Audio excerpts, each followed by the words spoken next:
Willkommen! My name is Sean Huggins. I'm an American living in Germany, and on this channel, I'm looking to learn all about life in Germany and Europe in general through watching silly videos and stuff on the internet with you guys. So if you enjoy, consider subscribing. We got new videos every single day, and today's comment of the day comes from Conjunctivius8552. And they say, love it, so German. As a Berliner, I'm ashamed of some sorts of German bureaucracy. Conjunctivius, thank you for the comment. Much appreciated. And let me just say, I have my fair share of crazy German bureaucracy stories, mostly when I was dealing with getting my work visa here and with trying to get my marriage license and trying to get married to Isa, my now German fiance. You know, Germany has this negative stereotype about it, about the German bureaucracy and how crazy it is. And in a lot of cases, that is true. There is a lot of crazy German bureaucracy, but I don't want you guys to feel too bad because we have a lot of that stuff in America as well. There's a lot of crazy bureaucracy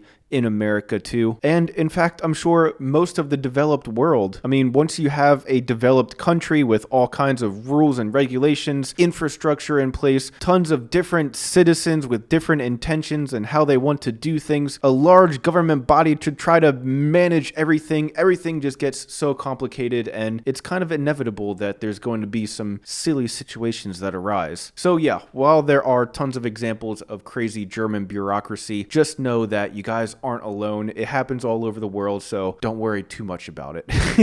But at any rate, let's hop into today's reaction. Let's see. I am a German immigrant myself, so I guess this kind of applies to me. Let's see why other people are immigrating to Germany and I guess what that means for Germany as a whole. So, los geht's. This video is brought to you by Nebula.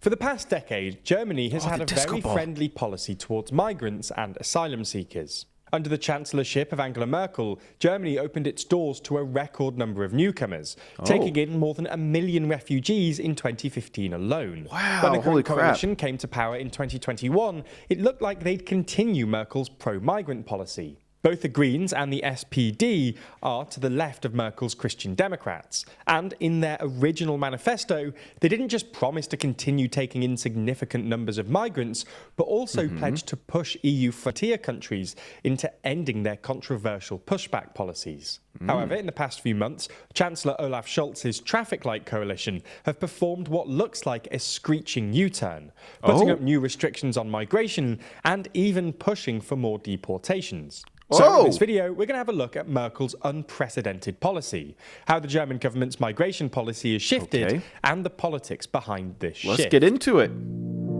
I'm curious. So let's start with a quick recap of Merkel's migration policy. During the European migration crisis in the mid-2010s, Germany took in an astonishing 1.5 million asylum seekers, with about two-thirds of those coming in 2015. At the time, Merkel coined the term "we can do this" in response to claims from opposition politicians that the massive inflow of people would be unmanageable for Germany.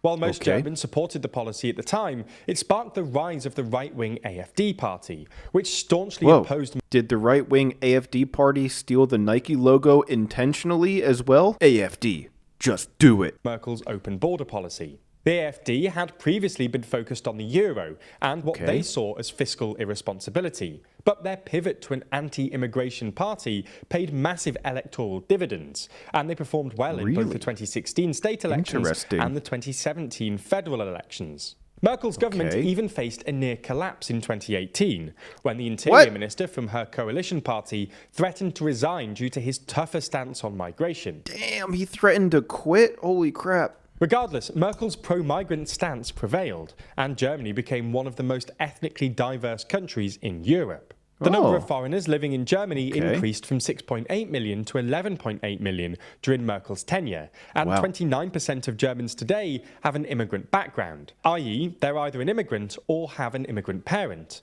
compared to 18% when Germany first started measuring it in 2005. When he took over from Merkel in 2021, Chancellor Olaf Scholz made it clear that he was not a newcomer set on radical changes.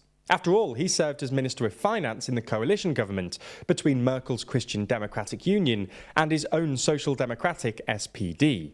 The coalition manifesto promised to uphold Germany's humanitarian obligations and criticised other European states like Italy for mistreating refugees. This has become a point of contention more recently, with the Italian government criticising the German government for funding NGOs which have capsized migrants in the Mediterranean, which Italy believes encourages irregular immigration. Soon after taking office, Scholz faced the Ukrainian refugee crisis, which he handled similarly to his predecessor. Since February 2022, Germany has taken in over 1 million Ukrainian asylum seekers. Whoa, dang, that's a lot of people again. Holy crap. In June this year, the German parliament passed new legislation which made coming to Germany much easier, including a Canadian-style point-based system, with lowered criteria for educational level and German language skills. Migrants could now come to Germany with their entire families more easily, even being able to bring their spouses, children and parents over. Wow. This was mostly due to labour shortages, where businesses have pressed the government for the need of workers due to Germany's ageing population. Now, however, only a few months after relaxing laws on migration, Olaf Scholz announced that he now plans to severely restrict them. In a shocking address after meeting with 16 of the country's regional governors, he declared that there were too many migrants coming into Germany. New measures would see benefits to asylum seekers cut, make it easier to deport those who are refused refugee status, and toughen sentences for human traffickers. Okay, but this is a lot different than like people who are immigrating to Germany in a similar sense that I did, which is like I'm coming to Germany to live in Germany and work in Germany, and I'm not looking for any help from the government any step along the way. I'm just immigrating here to live here and just like chill out.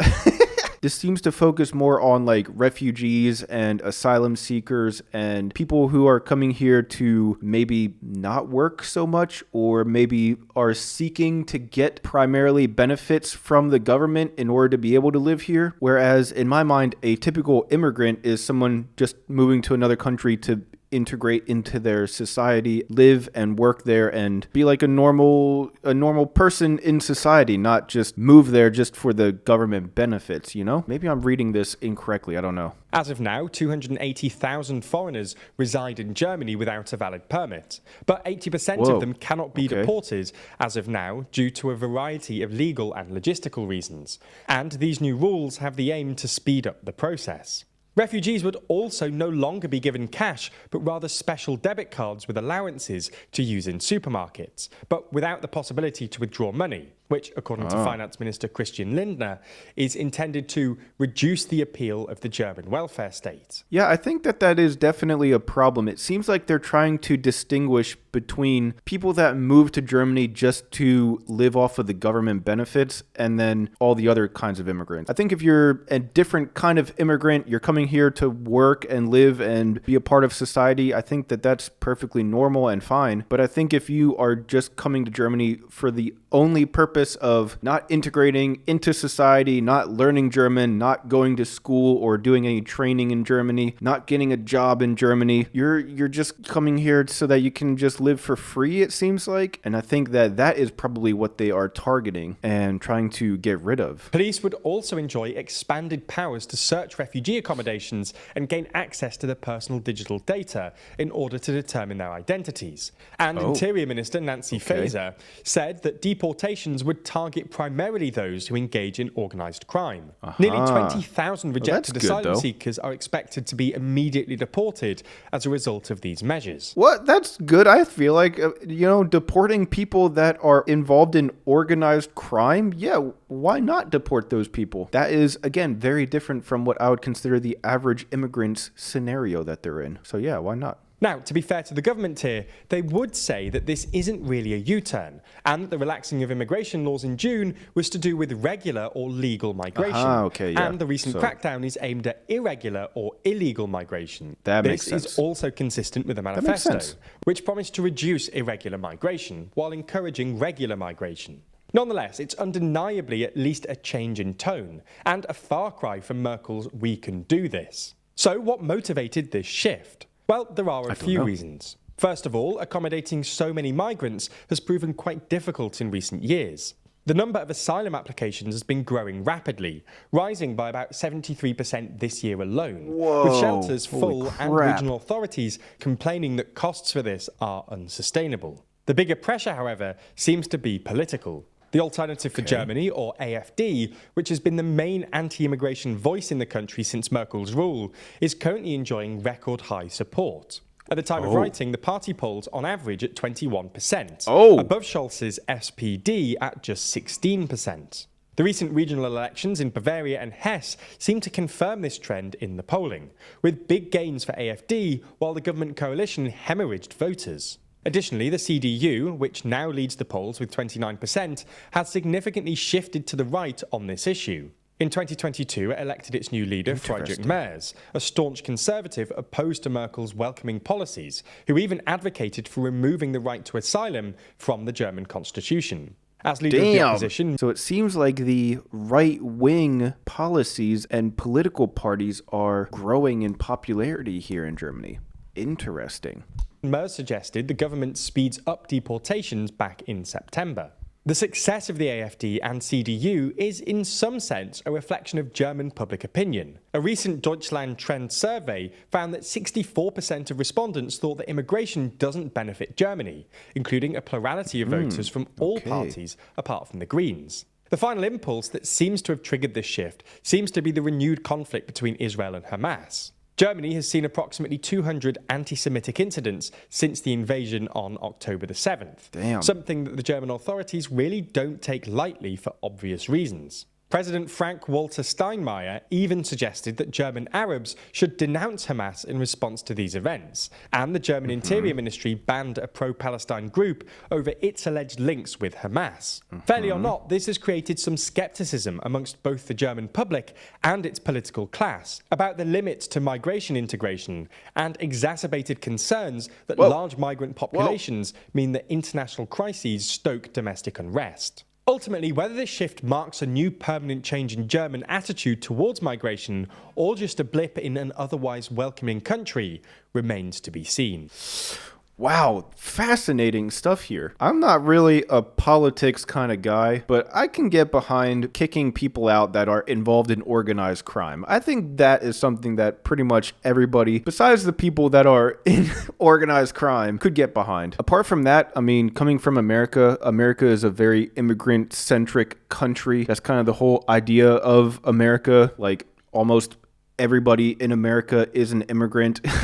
So it's a very immigrant-centric country. So I always grew up with this idea of, if people want to come to America and live, what do I care? But I definitely see the problem with people coming to Germany who are just coming to live completely 100% off of the government benefits. They don't want to learn German or integrate into the society or culture or their communities. They don't want to work. They don't want to maybe go back to school to get some sort of trades education so that they can work. They don't want to do anything besides just hang out and collect money from the government. That I can see being very unbeneficial to a country. I do, however, think that that is not most immigrants in Germany. So I wish that we could find some sort of way to categorize different kinds of immigrants or something, because just saying I'm pro-immigration or I'm not pro-immigration, I don't think it should really be that simple, because I don't know, maybe I'm just really optimistic and I believe in humanity, but I think most people coming to Germany are good people, and the bad apples are just a very small percentage of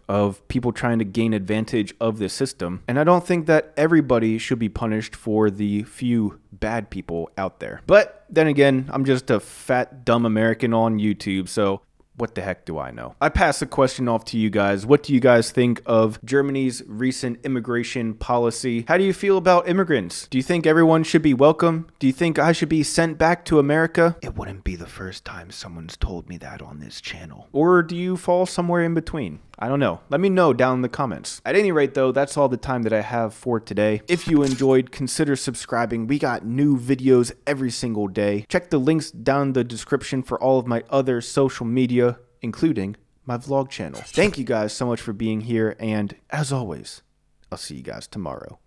Peace.